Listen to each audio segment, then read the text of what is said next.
These are my ladies who are my woo-woo, magical, spiritual embodiment sisters who help me keep myself grounded and energetically fulfilled and aligned with my goals whilst I'm in the hard drive hustle, getting stuff done and hitting big results. These are the women who help me come back into myself when everyone and everything feels like it needs me. And I have those moments like everybody else. My health was pants. My relationship was being completely neglected. My children weren't getting all of me and all of my presentness when I was with them.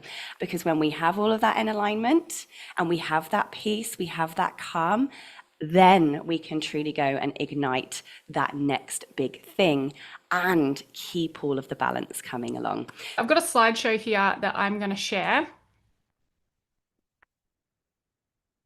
And we will get started.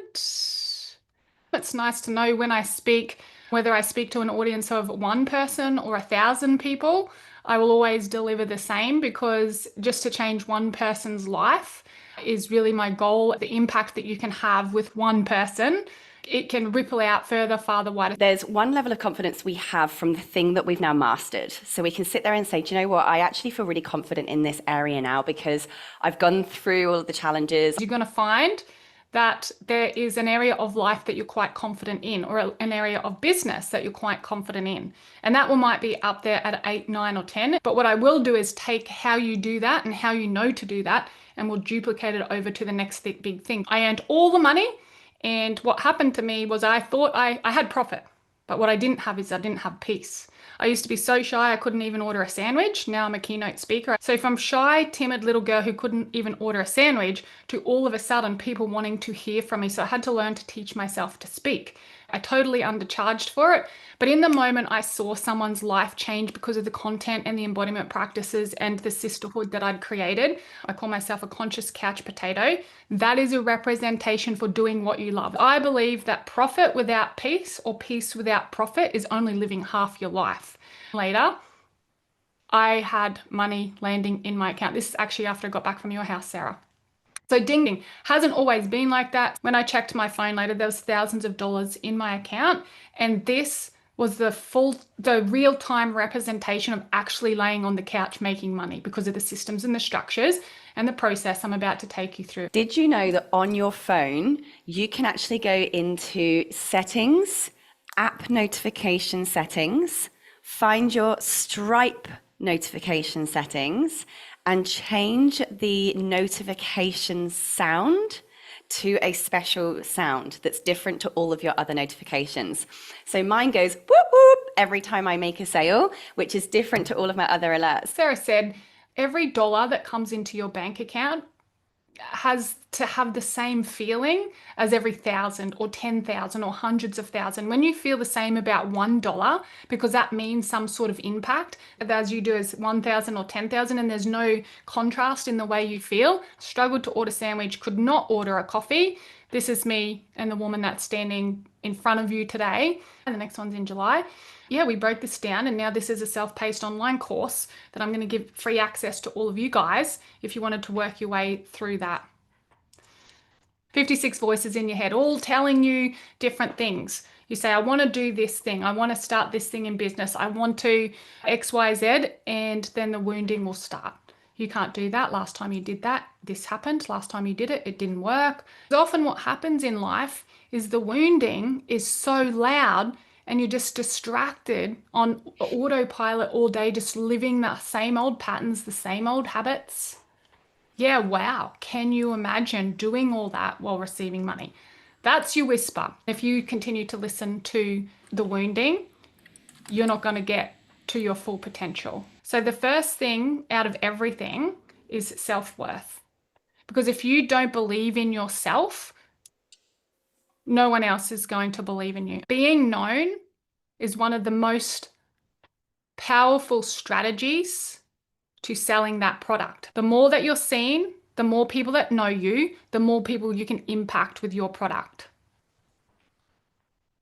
Fame is a strategy. Being seen means you can reach more people. Reaching more people means you're making more impact. When you are making impact and that's your focus, you are going to make more money. You're going to have both profit and peace. And that's the goal. So where does that part that feels unsafe live in your body?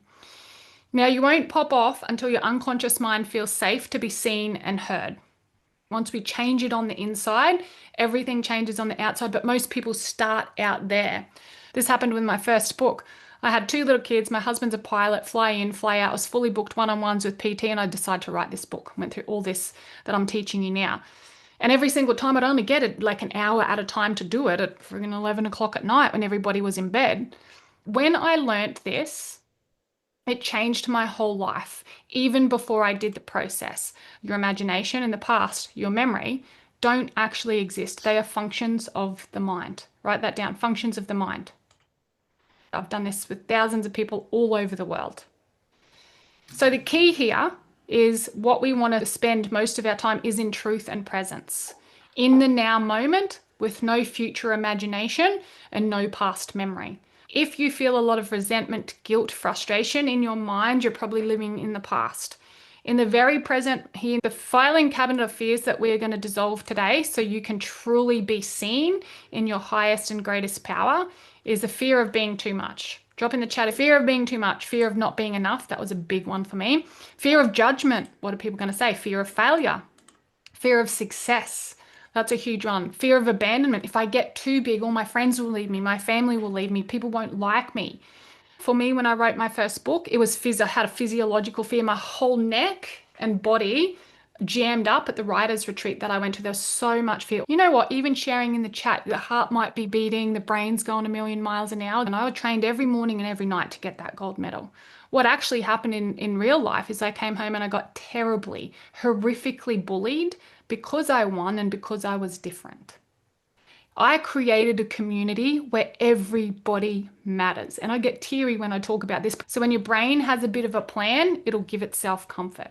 The confusion is a natural part of the process. The neural pathways are being formed. If you're thinking, what the friggin' hell is she talking about? What's my answer? I went from not even being able to order a sandwich through using this process again and again.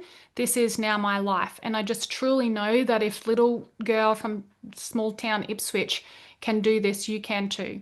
A teeny tiny exercise that can have some pretty big impactful changes in your life. Diane basically made me go around the room and say, will you still love me if I lost all of my money? And they said, yes.